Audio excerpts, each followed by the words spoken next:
I made the transition out of the military, but I didn't want to stop pushing my limits or protecting the nation. So I joined the CIA. Now I conduct strategic operations and intelligence activities globally. It's a career that draws on my significant military and leadership experience. Keep serving our nation's interests. Join the CIA's Directorate of Operations. Visit cia.gov/careers to learn more and apply. The future moves fast. The AvePoint Shift Happens podcast is your edge, where leaders unpack AI, data, modern work, and the mindset shifts that turn change into advantage. Hear what top innovators are trying next and how to make it work. Visit avpt.co/shift today. Ladies and gentlemen, thank you for listening. Thank you for downloading, and thank you for subscribing to the latest edition of the 12 Kyle podcast. I am your boy, 12 Kyle. Man, check this out. On this episode, we're going to do something a little different. This episode, I'm actually going to be interviewed or interviewing, depending on who asks the questions, with four very important people. These people are very close to me. I like to call them, the heart has four chambers. They are truly the four chambers of my heart. Today's episode will be with my children. It will be my oldest son, Dion, who's age 25 at the time of this recording, our middle son, Cameron, who's 22 at the time of this recording, and Brandon, who is 18 at the time of this recording, and our daughter, Skylar, who is 13 at the time of this recording. So the fellas have been on here before, but this is Skylar's first time on the podcast. Sky, welcome to the podcast. Thank you. What's up, fellas? Father. What up, Pops? What up, though? All right. You don't have to put yourself on mute when you're not talking. You can leave it off mute. It's fine. So yeah, you guys, Cameron actually came up with this idea. At the time that we're actually recording this episode, it is actually Father's Day. We have just wrapped up a very spectacular Father's Day. All of the kids were here, with the exception of Dion, who's away. But we had a great Father's Day. I had a great Father's Day. They made breakfast, which was incredible. What was on the menu? Yeah, it was on the menu. What was on the menu? Oh, what was on the menu? Okay. Well, we had eggs, fried chicken, not waffles, but pancakes, chicken and pancakes. So that was great. And then and fruit. And then we went to church. We went to the 11:15 service at our church. Great service today. Shout out to Pastor Lee, who delivered a great sermon today. And then when we left there, we went immediately to the movie theater where we saw the movie Thunderbolts. It was my first time seeing it. I thought it was pretty good. I'm a big Marvel fan or whatever. And then we came home, got a little rest and relaxation, and then the children prepared dinner, and dinner was incredible. So it's been a great day, and we're winding down Father's Day 2025 by recording this episode. So when the idea was broached to me, Cameron, the 22-year-old, said, "Hey, Dad, we'd like to come on the podcast and ask some questions." So full disclosure, I don't know what they're going to ask. I mean, we have conversations all the time. So, but it's truly a blessing to have these four on here. So I'm interested to hear what they're going to ask me, and maybe I'll get a chance to ask them some questions as well. So Cameron, you're up first. What you got? All right. So first of all, I want to say I'm grateful for you, Dad, and everything that you do and continue to do in our lives, first and foremost, and that we appreciate you, even though we don't say it enough. So my first question is going to be, what was the most challenging moment in your life, and how did it shape who you are today? Wow. The most challenging moment in my life was the gun in the house situation. I've talked about it on the podcast. I'll keep this story brief, but I had a gun. Well, my aunt left her gun out. My cousin Eric, shout out to my cousin Eric. We were playing with the gun, and I did not know that the gun was loaded. He told me that it wasn't. He had taken the clip out, but there was still one in the chamber. I didn't know anything about one being in the chamber, and I actually fired a loaded gun into the house. Fortunately, I didn't hit anybody, but that moment kind of shook me up and I was in the 10th grade at the time, just about to complete the 10th grade. It was the last day of school. And that moment changed everything for me, because I realized, like, if I pointed it at Eric or if I pointed it at myself or just firing it in the house, I could have hit anybody. And so, it was it was an eye-opening experience for me because like I didn't know. I don't think I took things as serious as I probably should have at that particular time. So yeah, that moment right there taught me to be a whole lot more serious about life and kind of get my stuff together, because at that particular time, I'm not saying I wasn't on a bad path or anything like that, but I wasn't. One of the things that I always tell all of you is to stay focused, and that's hard to do. It's hard enough to stay focused, but that was tough because I think up until that point, I really wasn't focused on much but other than playing football. So that's a great question. Anybody else? I know it's like church, nobody want to speak up, but anybody else got another question? I mean, you all don't have to speak at once. I mean, are we not taking turns, or have we? I thought we were taking turns. Well, Brandon, I'll throw it to you, Brandon. You got a question for me? You and mom met in college, so I guess my question would be: did you, at first sight, was it love at first sight, or were you just like going with the flow with her in college? No, it wasn't even close to love at first sight. I thought she was cool, but no, I didn't have any idea that, she was going to be to be honest, I didn't even know she was going to be my girl, because at the time she had a boyfriend, I had a girlfriend, and, we met just really my roommate, Kelly Craig, shout out to Kelly Craig, rest in peace. He was talking to her friend, and he just asked me to just come talk to your mom as to kind of just run some interference so she wouldn't be in the way. Yeah.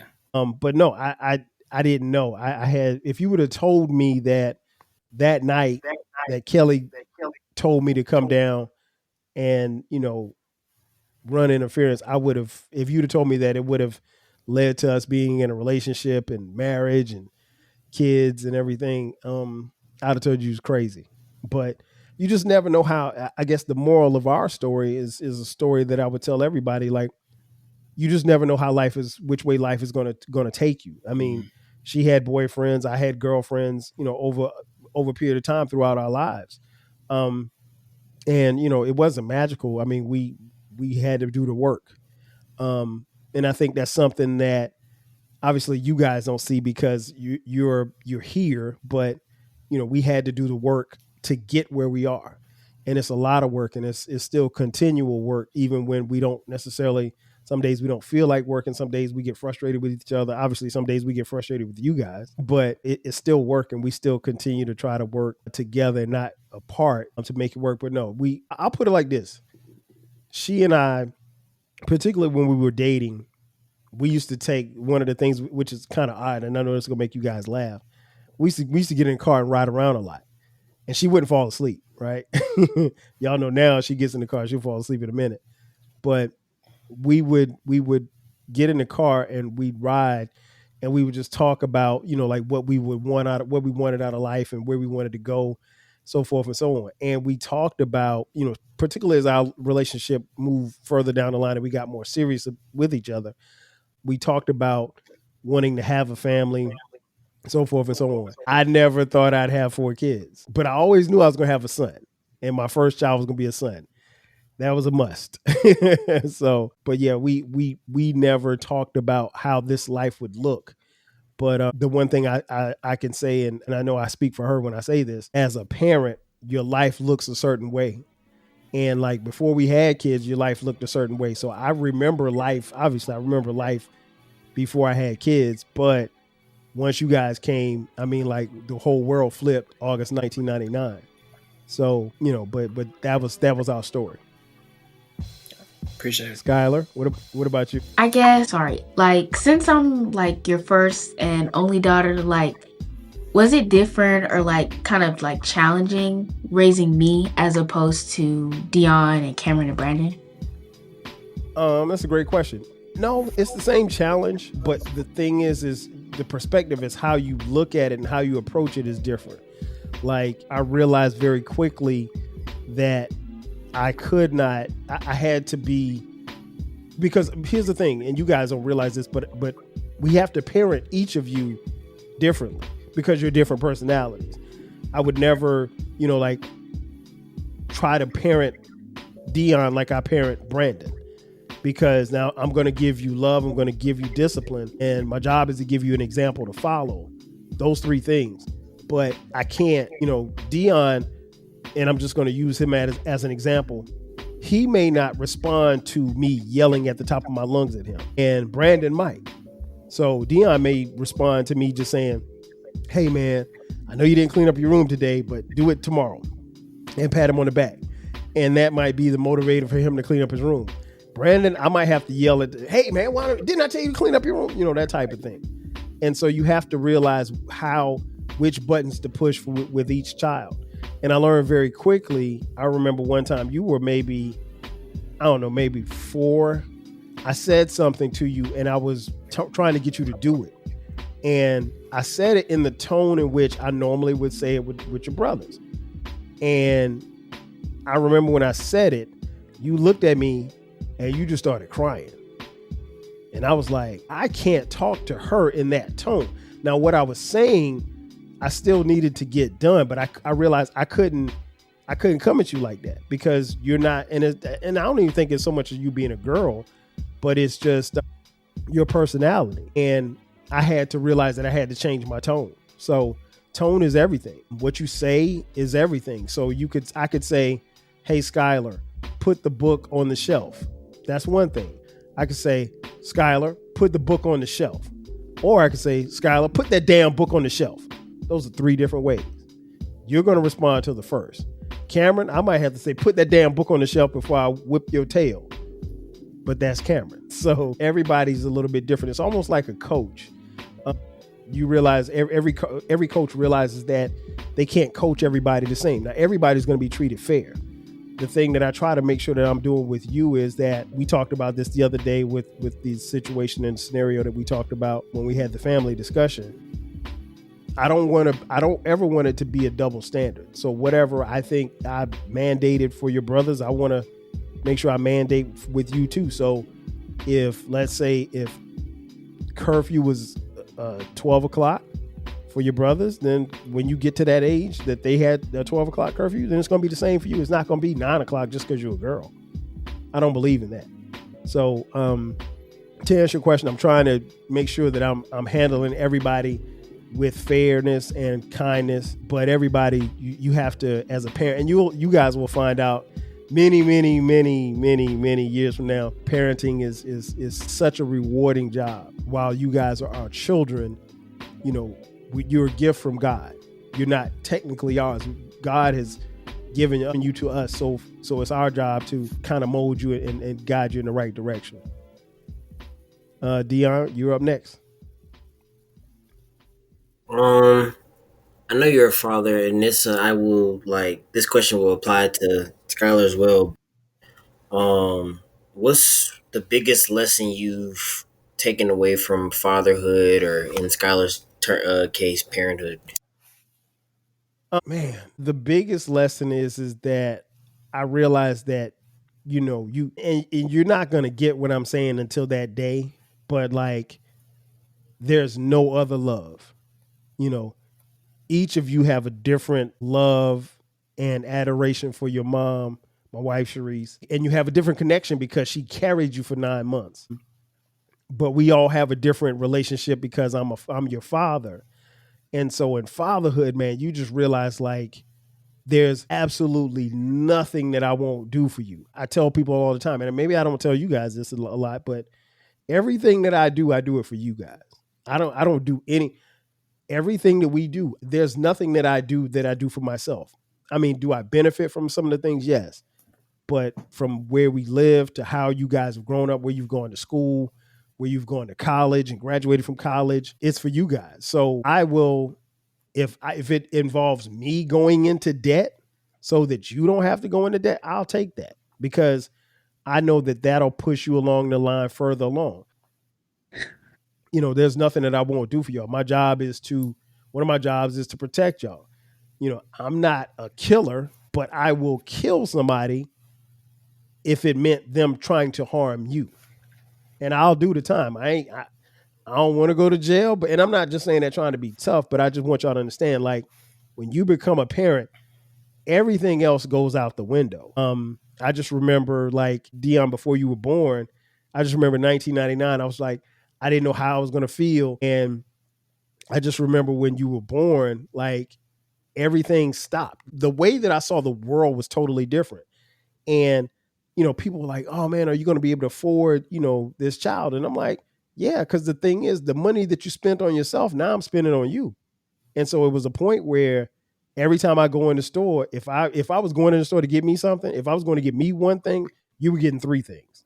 So if I was going shopping, let's say I was just going to get some sneakers. If I was going to get some sneakers, if I got one pair, you got three. So it's a situation where it's kind of hard to put into words, but you'll understand when you become a father many, many years from now. I really sincerely want you and your brothers and your sister to get your degrees first and foremost and enjoy the world. And it's not to say that you can't enjoy the world when you become a parent, because I have enjoyed the world.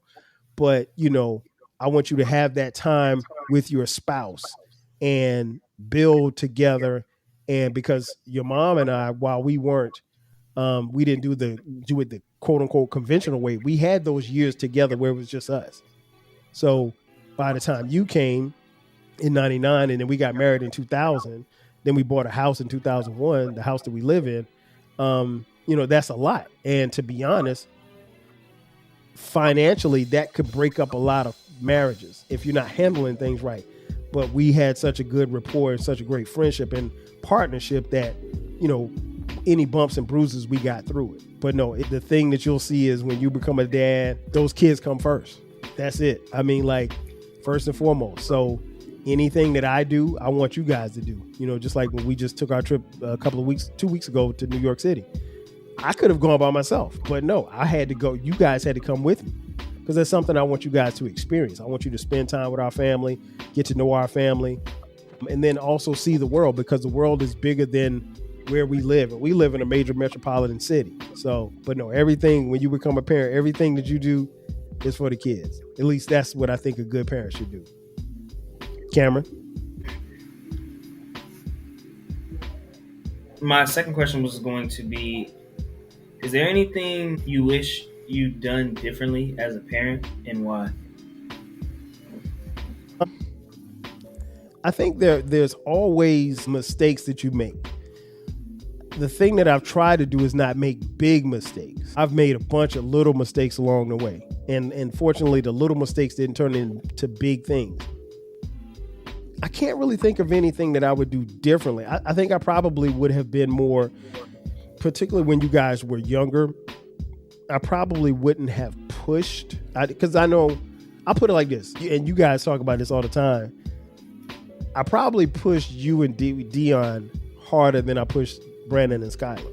But the reason being is that Brandon and Skylar had the benefit of watching you guys. And when it comes to academics, I know for a fact, I didn't really have to push Dion as hard, because Dion, all of you are very smart, first and foremost. But I didn't have to push Dion as hard. But I think I had to probably push you harder, because you have a lot of traits that are very similar to me. And we always knew, like, from the time you were an infant, you were going to do things on your time. So I tried to get ahead of that. So I probably regret pushing you as hard as I did academically, and I stayed on you because I know that you could do it. And I tell you guys all the time, if we thought that you were good at, if you got C's and you were C students, if we thought that you were C students, we'd be satisfied with that. But you guys were never C students. And the only time that I can think of where I relented was when Dion had, was it chemistry with Westbrook? Yeah, I mean, was it chemistry or biology? Chemistry. Biology was easy, but chemistry. Yeah, chemistry.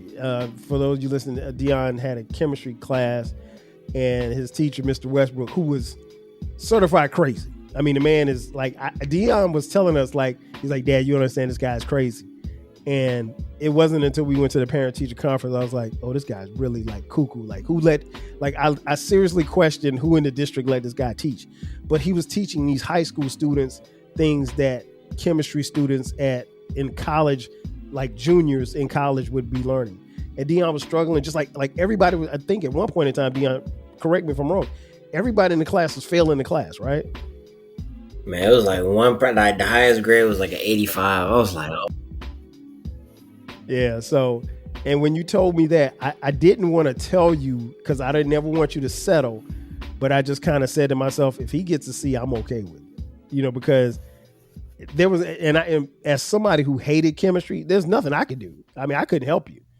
And so we reached out to your mom's line sister, and she was like, I hadn't seen this stuff since college. And so she told us that it was extremely hard.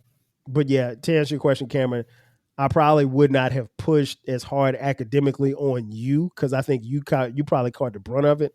But I think that it wasn't anything personal. It's because I think you were the one that needed to nudge a little bit more than your brothers and your sister. What you got, Brandon? My second question, not to exclude Skylar or anything. My second question is regarding the three of us, me, Dion, and Cameron.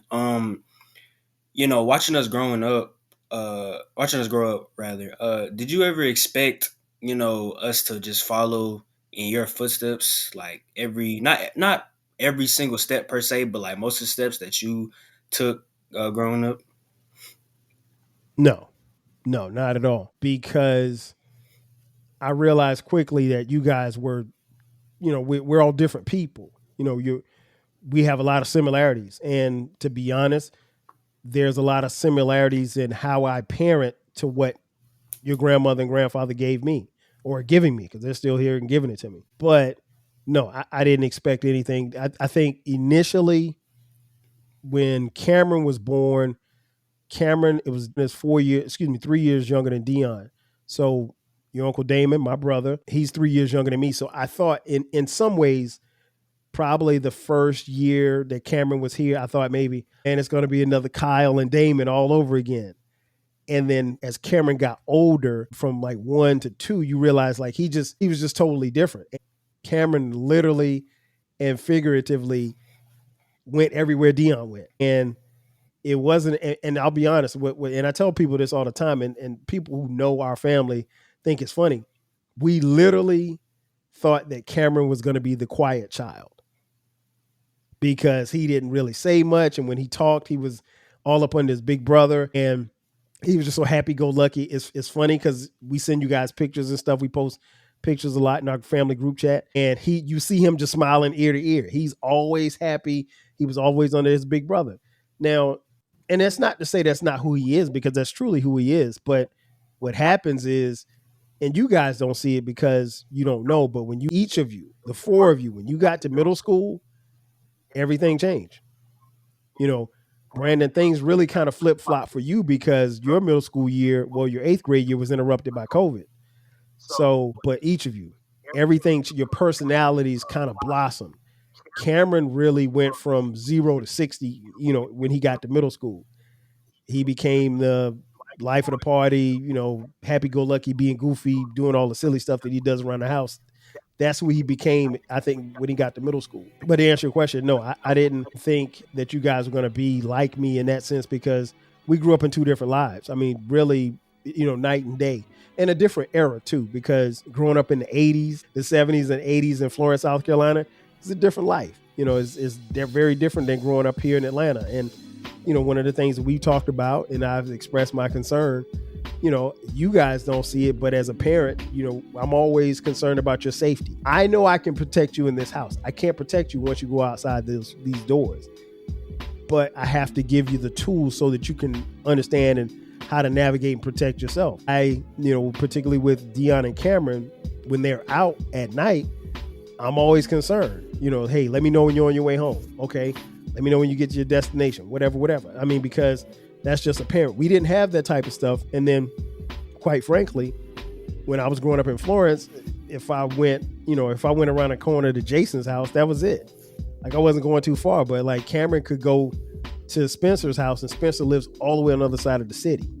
And a lot can happen between, not that, I think something's bad going to happen, but the later it gets at night, I want to know and make sure he's okay. And once he gets here and the garage door opens, then I'm cool. So, but no, I didn't think that you guys are going to be like me. There are some traits I think that are in me that you guys have. There are a lot of traits that your mom has that are in you guys, and naturally that's the natural progression. But no, I didn't want y'all to be little Kyles. That wouldn't have been fair to you. I want you to be Brandon. I want Cameron to be Cameron. I want Dion to be Dion. Gotcha. Skylar. So to pivot away from the parenthood talk, I wanted to know, like, out of all the sports that you played, like, growing up, how did you land on football in college? Great question. Football in college came because I fell in love with football when I was 8 years old. I fell in love with football long before I loved hip hop, long before I loved girls, long before I loved anything. It was football. After I transitioned from the military, I joined the CIA. Now I conduct strategic operations and intelligence activities globally as a Directorate of Operations Officer. Keep serving our nation. Visit cia.gov/careers to apply. Working across teams is tough, but Asana helps you handle it. Asana AI can spot roadblocks and assign work to keep everything on track. That's how work gets handled. Visit us at asana.com. When you manage procurement for multiple facilities, every order matters. But when it's for a hospital system, they matter even more. Grainger gets it and knows there's no time for managing multiple suppliers and no room for shipping delays. That's why Grainger offers millions of products in fast, dependable delivery, so you can keep your facility stocked, safe, and running smoothly. Call 1-800-GRAINGER, click Grainger.com, or just stop by. Grainger, for the ones who get it done. And football is truly my first love. And I still love football to this day, even though I'm not going to play football ever again in my life. But I started playing organized football at the age of 8. I asked Grandma if she would sign me up, and she said she would. And so she and Grandpa took me down to the city and signed me up for football. But the thing was interesting is that, like, you had to weigh a certain amount of weight. You had to weigh at least 60 pounds. And I think I weighed like 55 pounds. And so they had to sign a waiver saying that they wouldn't sue the city if I got hurt. And I played football that first year. And I mean, because I used to play in the neighborhood all the time. And I fell in love with the game. And so I eventually, played in, I played Little League all the way up until I couldn't play Little League football. I got to middle school. And then I got to high school. I played junior varsity for 1 year JV. And then varsity 11th and 12th grade. And then subsequently on to South Carolina State University, where I played for 4 years there. So it was a great journey. It was a great journey. I had a great career. I wasn't trying to make your brothers football players. I did introduce them to the game, but no, I knew that, that was my sport, and whatever they gravitated towards. I think they all could have played more sports if they wanted to, but I was never going to push them, because the last thing you want to do is push a kid to play something or do something that you want them to do and they ain't into it. That's the worst thing you can do. Dion, you're up next. So you witnessed probably about 50 years of sports history, and you're a big sports guy. So I wanted to add, and you've been to a Super Bowl, you've been to NBA games, you've been to NFL games, you've been to baseball games. But as far as you can remember, and I need an unbiased answer, what is the greatest sports moment that you have witnessed yourself? The greatest sports moment that I witnessed myself was definitely seeing my uncle, Harry Carson, and the New York Giants win Super Bowl 21 in Pasadena, California over the Denver Broncos. As many of you know, maybe you don't know, my uncle, Harry Carson, is a member of the Pro Football Hall of Fame. He played 13 years for the New York Giants. He, too, played at South Carolina State University. Yeah, that was the greatest moment. Now, does that stack up with seeing Jordan hit the shot? No, it doesn't. Does it stack up with, seeing, Syracuse win the national championship with Carmelo? It hits different when you're a fan of a team or what have you. But because obviously that's my family, that's my mom's brother, and we were there physically in Pasadena. That was the first time I'd ever been to LA. And I think the thing about that was, and I meant to ask your uncle this when we saw him a couple of weeks ago, I don't think they even feared losing. Like, they knew they were going to win that game. But that's the greatest sports moment. And the reason why, because the Giants were terrible for a long time. Like, even though the Giants are bad now, they were really bad, like, in some of those years. And my uncle was the only shining star until Lawrence Taylor came. And it was just him and Lawrence. And then Phil Simms stepped his game up. And then the Giants were something to be reckoned with. But I remember years where they were terrible. And so I would keep in mind, I grew up in Florence, South Carolina. So I'm going to school with my Giants t-shirt on, a Giants jacket, and the Cowboys and the then Redskin fans. They'd be heckling me, the Eagles fans, they'd be heckling me and stuff like that. Oh, your uncle's trash. They this, whatever. So that moment was satisfying. It was gratifying just as a fan, because that was the time where I could go back to school.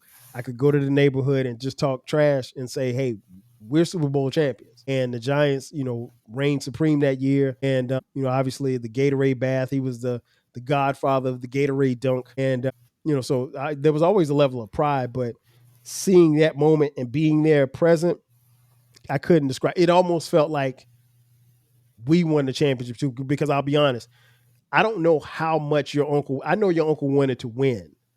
But I would say that as a family, I know we wanted it more than him. So if he wanted it 100, we wanted it 150 just for him, because we knew how bad things were in the years where the Giants sucked. And he was, it's tough when you're playing on a bad team and you're the star of a bad team. You're doing your thing. He's making Pro Bowls. He's getting all of these honors and stuff like that. But the Giants were terrible. Fortunately, it wasn't social media back in the day, but there was no league pass or red zone or anything like that. So there were times where I didn't see the games. You just see maybe a 30-second highlight. But yeah, they were, and what was bad was like some of the times when the Giants were on TV, it was against the Cowboys or it was against the Redskins, and they just stunk. So that was gratifying. Was it the best win of the century? No, it wasn't. But just personally, that one resonated. So, Cameron, you got another question, or you done? Absolutely. I think we are at 3. So rounding out the last round is if you could gift one thing to the world that you haven't done yet, what would it be? I think for me it would be the finances. But I would make sure that the finances, I would give money as a philanthropist. I would give money, and I would give the money to entities in our community.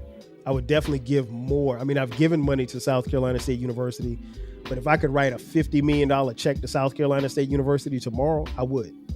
No hesitation. And I wouldn't ask for anything in return.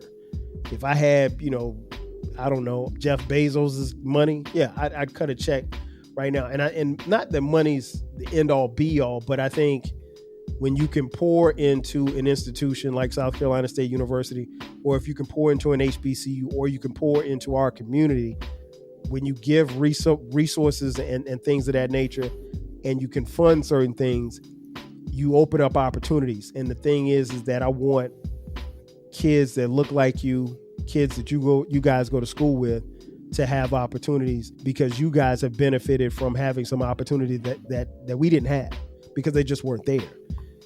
And the thing that I always tell you guys is we want you guys to take advantage of every opportunity that you get, because opportunity is going to come, and it's not going to tell you that it's coming. You just got to be ready. And if you stay ready, you don't ever have to get ready. But you don't want to blow an opportunity. And I'll be honest, I've blown a bunch of opportunities. And as a father, I don't want you guys to make those same mistakes, because I think you guys are far ahead of where I was at your age. And the bar is set. I think you guys can take it and run with it. And then that'll make it even better for the next generation and your kids, which will be my grandkids. Brandon? To round out my final question, it's more of a personal thing. Going back to the sports side of things. Dion playing baseball, Cameron playing football, Skylar doing cheer and tennis, me playing basketball my freshman year, and then for the rest of high school playing football. When the senior year, and I was out there making plays, I always meant to ask you that. I never did. I guess I got a chance now. Did you see a glimpse of yourself in me when I was on the field?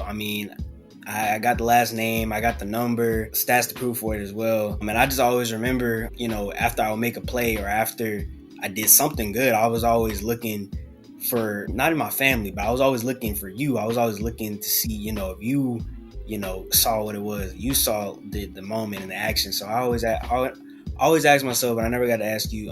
Did you see like glimpses of yourself in me when I was on the field? Yes. I mean, to be honest, I see me in all of you. Not just in your athletic endeavors, but particularly when you guys played sports. When Cameron played football, when he played Little League football, he did some things on the field that reminded me of me. And he wasn't afraid. He wasn't afraid. I think that was the thing that really stood out to me. Like he wasn't afraid at all. And you on the football field, yeah, man. I mean, and I talked about this on one of the episodes. You surprised me when you went from wearing number 19 in your junior year to wearing number 12 in your senior year. It wasn't something that, I'd asked you to do. It was just something that you chose to do on your own. So that right there, seeing you out there with the 12 on was crazy. And so like you were always, I'll be honest, when you were wearing 19, it was hard for me to find you on the field at times, particularly when you guys were on the sideline. But when you had that 12 on, you stood out. You know what I'm saying?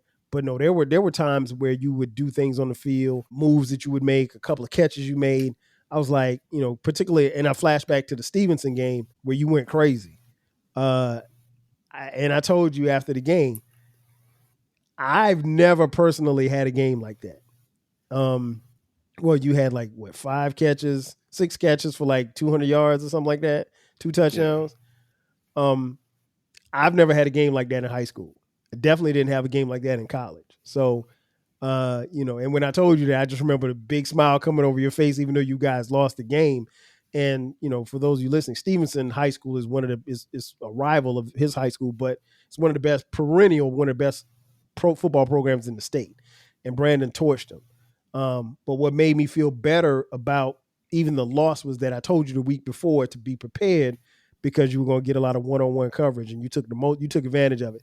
That game, I can't even say you reminded me of me because you look better than me. And your dad wasn't a bad receiver. I was pretty decent. So yeah. But to answer your question, yeah, I definitely saw a lot. It wasn't anything particular. Sometimes it'd be a move. Sometimes it'd be how you run your routes. Sometimes how you would jog. You look like me. And one game we were at, and your mom leaned over and she's like, Lord, he built just like you. And I was just like, really? So yeah, you definitely made me think about me on that football field. And true indeed for Dion as well. When Dion played baseball, the thing about Dion that reminded me of me was that Dion's hand-eye coordination was crazy. So I think had he kept playing, I mean, sky's the limit, man. I don't know. And we talked about a little regret. I think I probably would not have, if I could do it all over again, I probably wouldn't have pulled him out of baseball as quickly as we did. But there was a lot of stuff going on and, with the team and everything like that. And Dion was, kind of slacking off a little bit in school.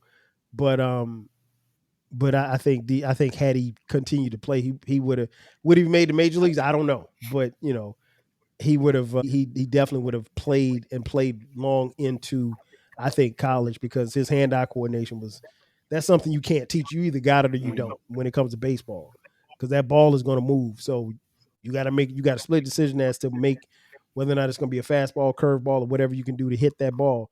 And I think Dion was really, really good at it. And I'm not just saying that as a father. I'm saying that as someone who watches baseball and understands baseball. And, I probably, and your grandfather always says, he still says this to this day, he thinks that I was a better baseball player than I was football player. I just didn't give baseball a chance. So, I think regrets, I probably would, if I could go back, I probably wouldn't have pulled Dion out of baseball as fast. Skylar? Okay, to wrap up, like my final question, it's just something I've always been kind of curious about because I've always heard like different things about it. But who do you think out of the 4 of us looks most like you? Brandon looks the most, but you all look like me. People will see, and it's funny because I hear this all the time. Now, Skylar, you're really starting to look more and more like me as you've gotten older. And but I'm like, and I'm always curious because like when people say that, I'm like, well, have you seen her mom? Because she looks like her mom. Cameron looks more like your mom than probably anybody else does. But I think personally, I think you all look like me. Brandon, I pretty much spit him out. It's not even close. Dion looks like a really good mix between me and my brother, your Uncle Damon. But we all have a certain look. And I think it was going to be impossible for a woman as beautiful as your mother and a man as handsome as me to make ugly kids. So all four of you are handsome and beautiful. And more than that, you guys are intelligent. And I tell people all the time, your intelligence doesn't necessarily come from your dad. Now, I'm a very intelligent person, but I think your intelligence comes from your mom. All right, what you got, Dion? I got a two-parter. Okay. One is a sports question. Who would you this isn't the question, it's the lead up. But who is the best team that Jordan was on? Like what year was the best team Jordan was on? I'd probably say that 95, 96 team, the team that won 72 games. I'd probably say that was Jordan's best team. Okay. So you put them, I'm talking about them right then and there versus the 2017-2018 Golden State Warriors in a 7-game series. Who's coming out on top and in how many games? Okay, I got to ask you a question. What rules are we playing by? We playing by the 90s rules or the 2017 rules? Because that makes the difference. We can play by the 2005 rules. Give me an era because the game is played differently. Thousands. Neither of them eras. Okay, so if you're playing by the 2000s rules, I think that 2017 Golden State team probably beats the Bulls in the 7-game series. But if you play by those rules and you're not hand checking, Mike might average 50. They probably lose, but he'd probably average 50 because he averaged 35, 36, 37 in the playoffs and in the finals. And that was with hand checking and fouling and slamming and all kind of stuff they did in the 90s. So if you put him in the 2000s where the movement is free, but that Warrior team with Steph, Clay, KD, they were a cheat code. They were a cheat code. So that's probably by era, I think that's one of the best teams I've ever seen in my life. Okay, thank you. And then the last question I have, out of each of us, what is one trait that you think will take us where we need to go? I think in life. And I'll do it individually. I think for you, it's your compassion. The profession that you've chosen, compassion is everything. And I think you've always been one where people gravitate towards. You've always been like the kid that everybody likes. I think if I did a poll of people that you went to school with, both college and high school, I don't think that there were going to be a lot of people to say bad things about Dion. I just don't. And I'm not just saying that because I'm your dad. I just think like that's a trait that you have, your compassion, and the field that you've chosen to study in, and you just recently graduated with your master's. I think it's gonna bode well for you because people like talking to you, and you always made yourself easy to talk to and vulnerable, and people will let their guards down. And we're kind of similar in some ways. I think like you're one of the people I think a stranger could walk up to and just start talking to them. They'll just come start talking to you. And they don't know you, and they'll start telling you their life story. And, I think that'll take you a long way. I think for Cameron, his ability to do everything well, I think that is one of the traits that just his versatility, if you will. His versatility, there's so many things that he can do well. It's just really about him honing in on his focus to do it. I think that right there that trait is going to take him a long way in life. Brandon's determination, and you all have determination, but Brandon's determination, it ain't easy being the younger brother, but he's also the big brother.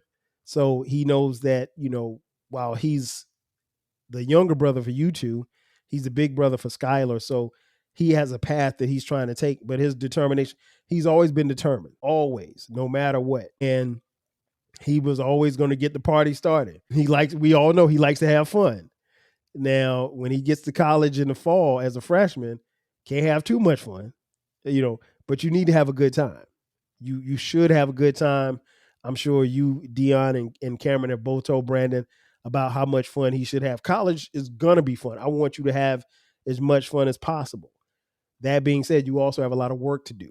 So don't let the fun override the work. But his determination is what I think one of the traits that is, one of the things that's going to lead him to where he needs to be. I think Skylar, her caring heart.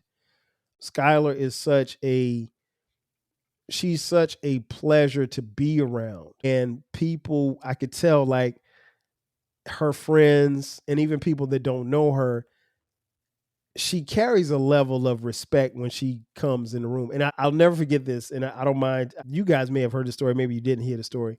But at one point in time, Skylar was at this elementary school called Wadsworth.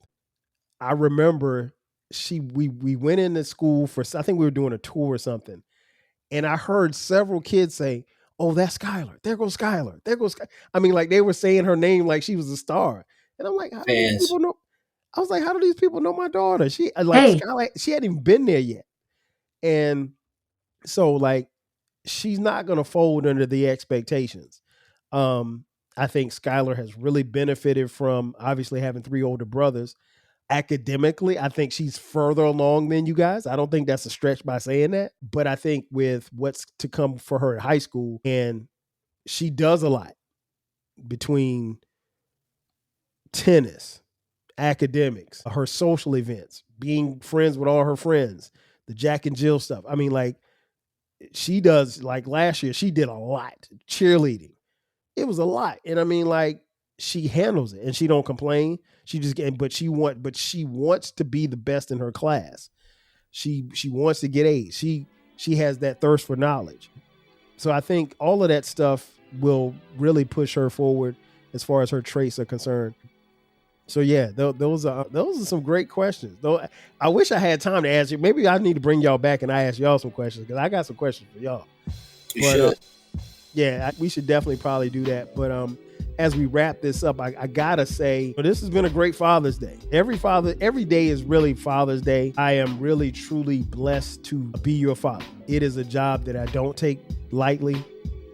It is the job that I cannot fail at. I can't fail. Even when I feel like I'm failing, I have to kind of draw something and push myself to be better. Again, because like I told you guys before, if it were up to me, if it was just me by myself, I might be living in a cardboard box somewhere because I don't need much. But like, I wanted to make sure that I have, because the thing is, me and Uncle Damon, the way that we grew up, your grandparents, even after they divorced, we had everything we needed and we had most of what we wanted.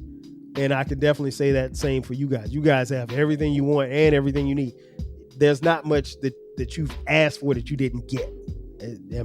I don't think Cameron, you looking funny. Everything you've asked for, you've gotten. So I'm not going to say y'all are spoiled, but y'all are blessed. But I will say, in closing, you guys are the best. I think I say it, but I probably don't say it enough. I'm extremely proud of all 4 of you. Each of you have started a journey and you stayed on this path, and I'm really proud of the young men and young women that you guys are becoming. All we want you to do is keep doing what you've been doing, staying focused, and you will become the productive citizens that we hope that you guys will be. It's not by magic. It's not by osmosis. I'm sure some days I get on your nerves, because trust me, some days y'all get on my nerves. But I always want the best for you, and I'm going to do any and everything I can until they throw dirt on me. And even then, I will still be doing whatever I can for you guys. I heard this recently and it made sense. It says a father's job is to prepare his children to live in a world without him. Now, while that is a crazy thought, at some point in time, hopefully many, many thousands of years from now, you'll live in this world without me. And that's part of the reason why I have this podcast, is because, as I mentioned in the previous episode, like, I always wanted to know how my grandfather felt about, Jim Crow, or how he felt about the Yankees, or how he felt about what the world was going through. And I never got a chance to ask him. You guys are fortunate because you still have all of your grandparents here. Use them, cherish them, call them, text them, love on them while they're here. And they're walking encyclopedias. But also I want you guys to continue to be who you are, because ultimately, you guys are a reflection of us. And so that's why we speak to you about what you're wearing when you walk outside the house, Mr. Crocs, Mr. Do-Rag, but we want what's best for you. And like I said, my life changed, and I have to echo the sentiments of my dad when I say August 9th, 1999, August 8th, 2002, December 10th, 2006, and September 28th, 2011 were the greatest days of my life. And nothing's ever going to change that. And I love y'all. Always. Ladies and gentlemen, that's going to do it for us. I am your boy, 12 Kyle. So for the 12 Kyle posse, my kids, Dion, Cameron, Brandon, and Skylar, I will catch you guys next time. 5,000. Peace. With 2 fingers. Feel me. Working across teams is tough, but Asana helps you handle it. Asana AI can spot roadblocks and assign work to keep everything on track. That's how work gets handled. Visit us at asana.com. When you manage procurement for multiple facilities, every order matters. But when it's for a hospital system, they matter even more. Grainger gets it and knows there's no time for managing multiple suppliers and no room for shipping delays. That's why Grainger offers millions of products in fast, dependable delivery, so you can keep your facility stocked, safe, and running smoothly. Call 1-800-GRAINGER, click Grainger.com, or just stop by. Grainger, for the ones who get it done.